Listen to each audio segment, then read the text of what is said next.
बघा, आज आपण बनवत आहोत नारळाची बर्फी. तर इथं मी ओला नारळ बघा फोडून घेतलेला आहे. हे तुम्ही काढून घेऊ शकता. बघा, असं आंबे घेतलेले आहेत, साखर, विलायची. बघा, आपण खोबऱ्याचे ना असे व्यवस्थित काप करून घेऊयात, म्हणजे आपल्याला मिक्सरमधून बघा व्यवस्थित बारीक करता येईल. बघा, एवढं आपलं वाटी ना खोबरं आहे.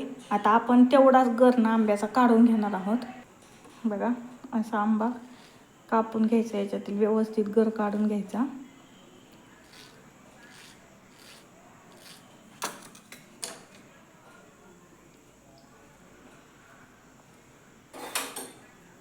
किंवा असं चमच्याने तुम्ही काढू शकतात. आता आपल्याला आपण जेवढं खोबरं घेतली ना तेवढंच व्यवस्थित आपल्याला हा गर घ्यायचा आहे.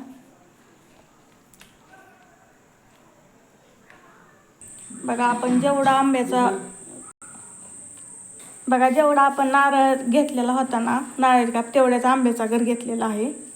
बघा, आपण आता हे एकत्रच बघा मिक्सरमधून बारीक करून घेणार आहोत.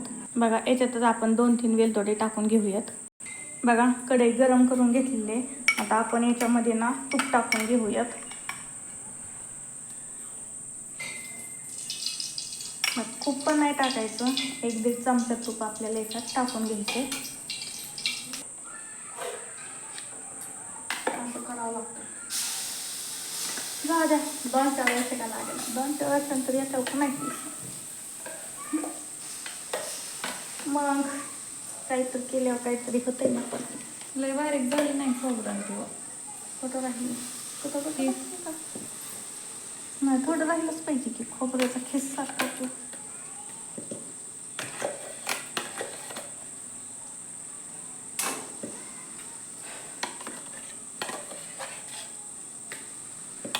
आता काय करते, बाहेरची शिगडी पेटवते, तिथं भाकरी करते. ह्यांना मेसेज केलं तर मग आता काय करते ते काय माहिती नाही. यायला किती उशीर त्याच्यावर होते ते का भाकरी?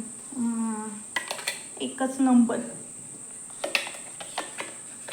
ह्याच्यावर काय करता, ह्याच्यावर लय उशीर लागतो. या त्यापेक्षा तिथं पटापटा होते. चार्जिंग करून ठेवली शिकली, तुला काही फुगा बिकायचं नाही, काही नाही. एकदा कोळसं भरलं की विषय संपला. पेटली आज.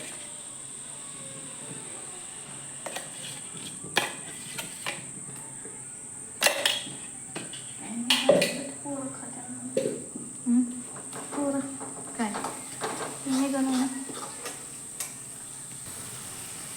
चालूच. बघा, याच्यामध्ये मिश्रण आणि त्या साखर पण टाकून घेतलेले आहे. बघा, तुम्ही कमी जास्त तुमच्या आवडीनुसार साखर टाकू शकता. आता आपल्याला हे मिश्रण घट्ट होईपर्यंत बघा परतून घ्यायचं आहे चांगलं.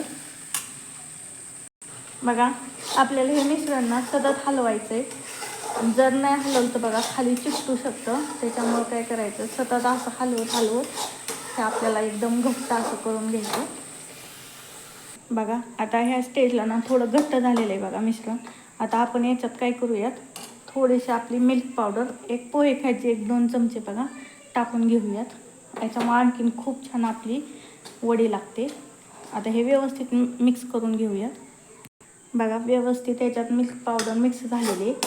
आता आपण आणखीन थोडं घट्ट होईपर्यंत बघा परतून घेऊयात व्यवस्थित. बघा, आपण व्यवस्थित परतून घेतलेलं आहे. एकदम आपलं मिश्रण घट्ट झालेलं आहे, तुम्ही पाहू शकता. आता याच्यात असं चमचा जर उभा राहिला तर म्हणायचं बघा की आपलं मिश्रण झाले, पण आपलं पडतंय. आणखीन आपण 1-2 मिनिटं परतून घेणार आहोत व्यवस्थित असं. बघा, 2 मिनिटांनंतर आपलं व्यवस्थित असं हे मिश्रण तयार झालेलं आहे. आता आपण वड्या थापून घेऊयात. बघा, ताटाला व्यवस्थित मी तूप लावून घेतलेलं आहे. बघा, मी ना एका फुलपात्र्याला बघा असं तूप लावून घेतलेलं आहे. आता आपण याच्यावरती ना व्यवस्थित असं हे पसरून घेऊयात. तूप लावल्यानं काय होतं बघा, चिकटत नाही आपली वडी. आपल्याला पातळ हवी असली तर आपण पातळ करू शकतो, जाड हवी असली तर जाड पण करू शकतो. बघा, अशा प्रकारे आपण वडी थापून घेतलेली. आता आपण थोडी थंड होऊन देऊयात. बघा, आपलं हे वड्याचं मिश्रण थोडं गार झालेलं आहे बघा. आता आपण तोपर्यंतच वड्या पाडून घेऊया. तुम्हाला जशा आकारात हव्या आहेत बघा तशा आकारात तुम्ही पाडून घेऊ शकता, लहान मोठे साईज.